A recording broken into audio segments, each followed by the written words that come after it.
जैसा विषय है, सीधा अपने से संबंधित है, अपने बालकों से संबंधित है। मैं आरक्षण मैंने कहा तो पत्रकारों के कान खड़े हो गए होंगे, लेकिन उस समय भी मैंने क्या कहा, किसी ने मूल से पढ़ा है ऐसा नहीं लगता हमको। संघ की इसमें जो भूमिका है उसी का मैंने प्रतिपादन किया था। सामाजिक भेदभाव जब तक है तब तक सामाजिक आरक्षण चलेगा, ये संघ का कहना है। और सामाजिक भेदभाव समाप्त हुआ, अब आरक्षण निकालो, ये उनको कहना पड़ेगा जो सामाजिक भेदभाव के शिकार है, तब होगा। यह संघ की पहले से भूमिका है। बाला साहब ने तो एक पत्र परिषद में भी कहा है, क्योंकि ये वास्तविकता है, सामाजिक भेदभाव हुआ है और वो अभी गया नहीं है, अभी भी उदाहरण आते हैं। पेपर में छपते वो तो उदाहरण आते ही है, मंदिर में प्रवेश नहीं हुआ, पानी निकाला इसलिए पीटा, ये सब आता ही है। लेकिन आप जरा बारीकी से आपस का व्यवहार देखो, ऑफिसेस में देखो, इधर देखो, उधर देखो, अभी भेदभाव है। पहले ये भेदभाव सहन किया जाता था, आजकल सहन नहीं किया जाता है, उसका प्रतिकार हो, इतना ही फर्क पड़ा है और क्या। लेकिन यानी मन में है, ये मन से जाना चाहिए। विषमता का स्थान मन में है, वो व्यवस्था में, शास्त्रों में नहीं है। व्यवस्थाएं विषमता का स्थान इसलिए बनती है कि वो मन में होता है। अच्छी व्यवस्था भी विषमता से ग्रस्त तब हो जाती है जब चलाने वालों के मन में अपना पराया आ जाता है।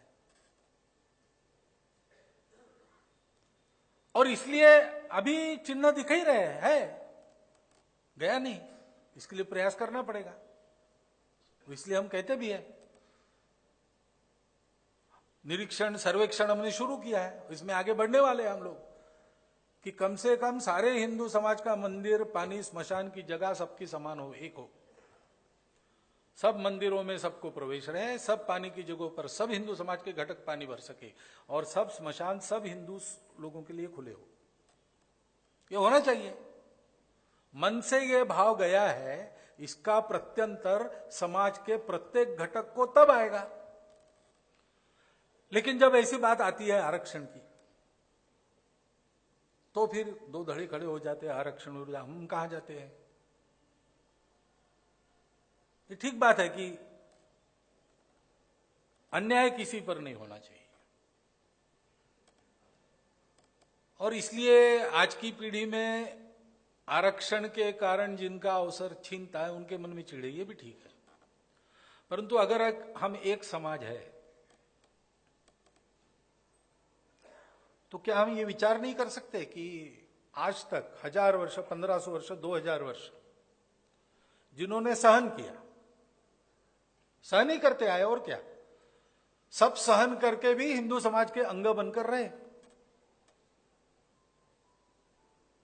थोड़ा बहुत प्रतिकार हुआ, बगावत की भाषा हुई, कुछ कृति हुई तो पिछले 100 साल में हुई, उसके पहले तो ऐसा नहीं था। इतना सब सहन करके सब प्रसंगों में हिंदू समाज के साथ खड़े रहे, देश के लिए लड़े, सब कुछ सहन किया।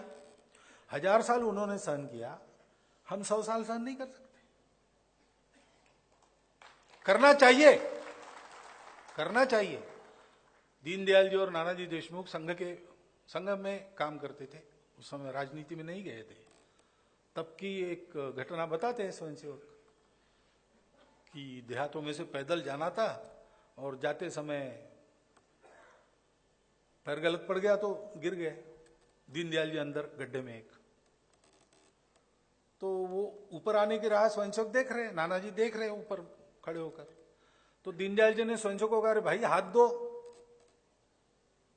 और बाहर आने के बाद उन्होंने कहा कि देखो, गड्ढे से बाहर निकलने के लिए मैंने अपने पोंजे पर मैं खड़ा रहा, एड़ियां ऊंची की, हाथ ऊपर किया, और तुम झुक गए और मेरा हाथ पकड़ के मुझे खींच लिया।